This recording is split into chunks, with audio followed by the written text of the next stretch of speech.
طيب بسم الله الرحمن الرحيم والصلاة والسلام على سيدنا محمد وعلى آله وصحبه أجمعين. أنا من هنا طبعا دي صيدلية محمد سراج، وده ناي دي صيدلية بتاع سراج.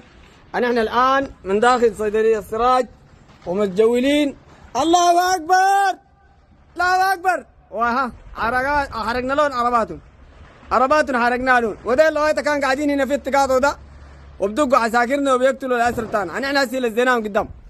الله أكبر الله أكبر الله أكبر. هسه ده الشوارع الرئيسية، ده الشوارع الرئيسية. الكلاب دي الحمد لله الآن طبعا لزيناهم من المنطقة. جاهزية